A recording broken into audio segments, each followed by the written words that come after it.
La liberación de los presos, ¿no? Algo que ha generado mucha polémica, rechazo social, también dentro del arco político y algunas tensiones dentro del propio oficialismo. Tiene que ver con esta decisión que en el marco de la pandemia tiene que ver con excarcelar a presos comunes, algo que en realidad surge hace unas 3 semanas, cuando el Ministerio de Salud alerta sobre la situación de precariedad que se encuentra en las cárceles bonaerenses y federales frente al avance del coronavirus. Entonces, lo que se empieza a plantear es que, por ejemplo, en la provincia de Buenos Aires hay 40.000 presos que frente a un contagio a gran escala dentro de los centros penitenciarios podrían generar el colapso sanitario de los hospitales de la provincia de Buenos Aires. De hecho, Alberto Fernández también en esta línea y tomando aquello que dice la organización, la Comisión Interamericana de Derechos Humanos, que aconsejó evitar la sobrepoblación, bajar la sobrepoblación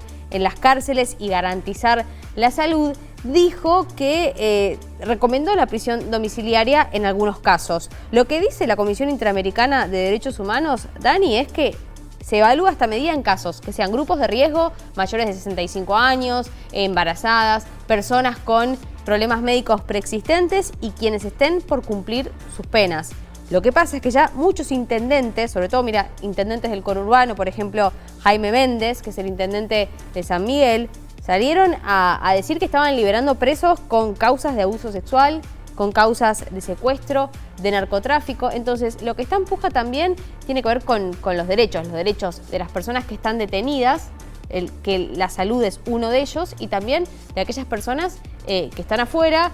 Muchos de ellos tienen, se enfrentaron en causas judiciales con ellos, familiares que piden, por favor, que continúen detenidos, que tienen miedo y obviamente lo que pasa con el resto de la sociedad, donde ha despertado un fuerte rechazo esta medida.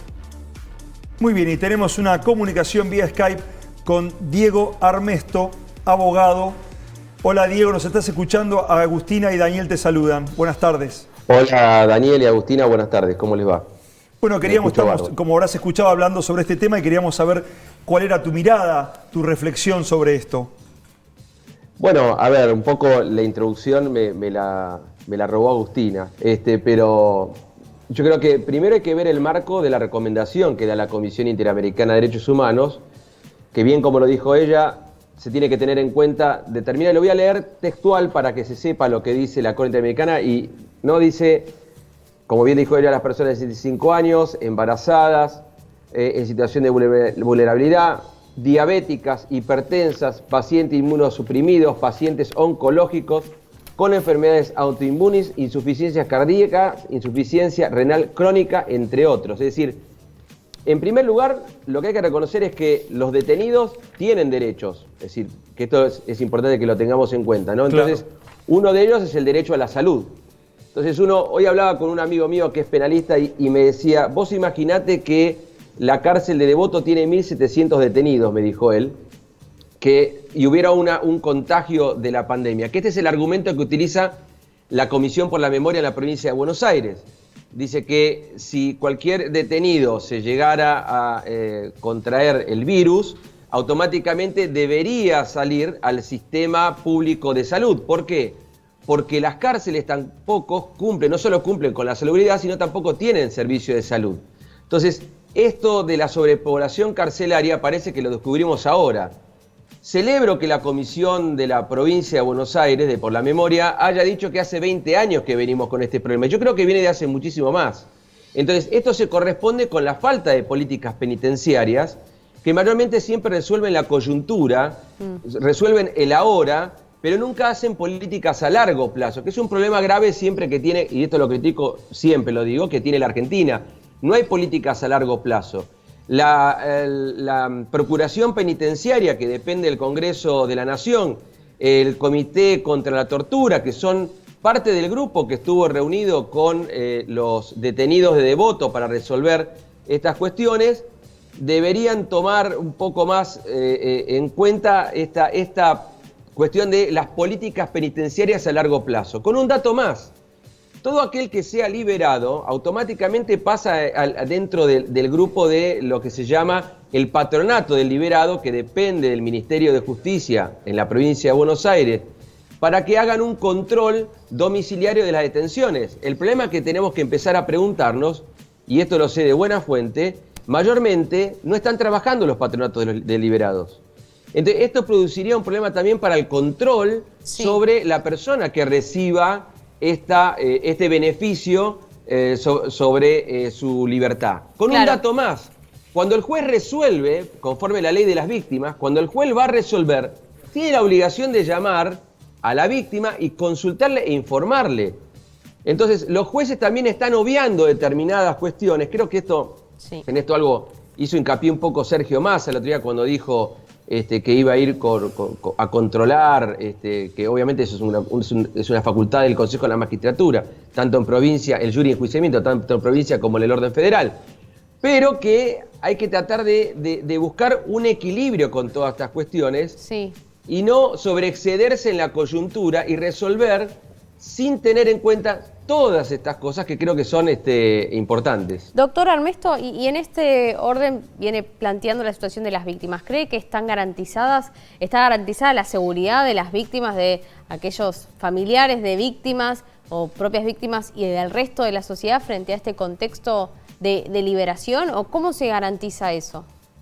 Bueno, a ver, Agustina, eso depende de que esté llevando a cabo y esté trabajando el patronato del liberado. Claro. Alguien tiene que controlar a estas personas que le han dado el beneficio de la domiciliaria.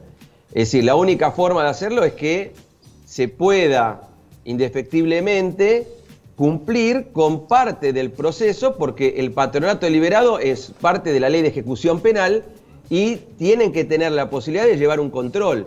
En el momento que no exista más el control, y ella es una cuestión que el Poder Judicial deberá asumir la responsabilidad de las decisiones que tomó. Es decir, que en este marco están un poco librados a su suerte las personas que estén siendo excarceladas en este momento o a una tobillera electrónica. Es que ahí tenés un problema, Agustina. Mirá, vamos a hacer un ejemplo práctico. ¿Vos te acordás que hace 2 meses estábamos todos hablando del caso de los rugbyers? Sí. Exacto. Cuando se empezó a discutir el tema de la domiciliaria de los rugbyers, ¿cuál era el problema que se planteaba en provincia de Buenos Aires? No hay tobilleras. Para 10 no había tobilleras. Vos imaginate si haces que salgan 200 personas o 300 personas. Bueno, lo dijo no el propio tobillera. Sergio Berni, lo dijo el ministro de Seguridad de la provincia de Buenos Aires, que el problema era que no había tobilleras, y dijo que también el control mediante las tobilleras era una zaraza. De hecho, hubo robo ya con gente con tobilleras implicados. Bueno, por eso digo, es decir, lo que hay que buscar es políticas a largo plazo. Obviamente que yo voy a decir algo que capaz que no es, pero la pandemia es...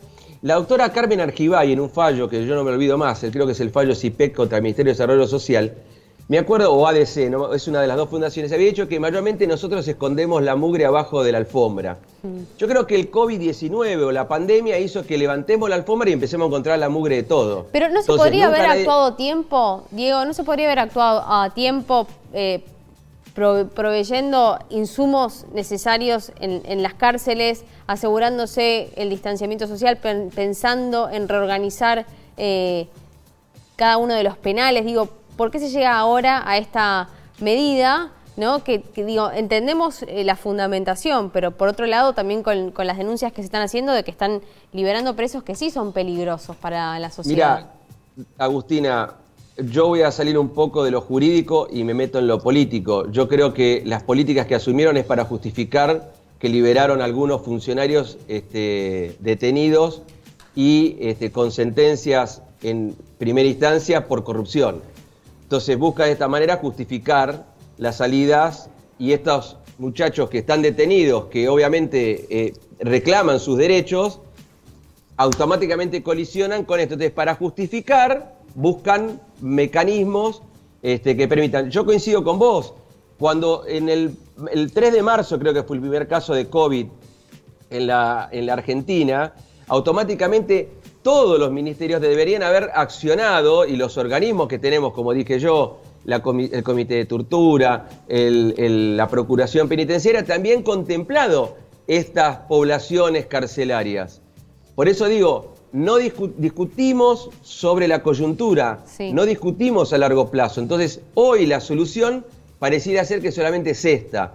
De mi punto de vista, hay que tratar de hacer funcionar el patronato deliberado, que funcione el sistema, la procuración penitenciaria, el comité de tortura, el Ministerio de Justicia, el Poder Judicial, todo tiene que funcionar como un relojito para poder dar una solución a esta afectación al derecho a la salud que puede tener estos grupos que habla la Comisión Interamericana de Derechos Humanos, Claro. y cómo de alguna manera también se protege a la víctima, y porque, a ver, creo que ustedes habrán escuchado la noticia la semana pasada, ¿no? Es decir, creo que habían soltado a una persona que volvió a su casa donde estaba la nieta que había violado. Sí. O había vuelto una persona que había matado al vecino. Entonces, todas estas cuestiones, a ver, hay que contemplarlas. No es darle las llaves y, bueno, muchachos, salgan y vean lo que hacen. Porque me parece que también, como sociedad, nosotros tenemos que darle una respuesta, y el gobierno le tiene que dar una respuesta a la población carcelaria, pero siempre del marco razonable y de la ponderación, ¿no? Es decir, saber cuál es el fin que se busca, que es protegerlos de la salud, pero teniendo en condiciones todo este marco que rodea a una persona que está detenida en un penal. Por eso vuelvo a repetir, nadie le desconoce los derechos que tienen a reclamar y los derechos a la salud y todas estas cuestiones que dice la Comisión. Pero creo que hay que verlo en un marco de un todo, no una partecita de la película. Y me quedo con algo que dice usted, doctor, de echar luz sobre algo que todos sabíamos de hace muchísimos años, en qué situación se encuentra el sistema carcelario. Digamos, la sobrepoblación en nuestras cárceles y en el estado en que se encuentran, ya era algo que veníamos hablando hace mucho. Bien lo dijo usted, estamos levantando la alfombra y viendo toda la tierra que hay, y es hora, ojalá así sea, de tener una política a largo plazo con este tema que realmente no es un tema menor. Sin duda, Dani, y te sumo antes de finalizar que fue algo que es algo que está pasando en toda América Latina, digamos, con motines en Perú, con motines en Colombia, en Venezuela, donde inclusive se fugaron presos, acá en Devoto, también en Santa Fe, digamos, en cárceles de la provincia de Buenos Aires. Evidentemente, digamos, esta situación expuso lo que estaba pasando a nivel carcelario en toda la región, lo poco protegidos que estaban frente a esta situación, y ahora tener que accionar, ¿no?, como un poco sobre la marcha, con la situación ya encima nuestro. Exactamente, doctor, muchísimas gracias por esta comunicación y por echarnos luz sobre este tema que realmente preocupa a toda la sociedad. Muchas gracias. Gracias a ustedes y cuídense, ¿sí? Igualmente, buenas tardes. Chao, gracias, hasta luego.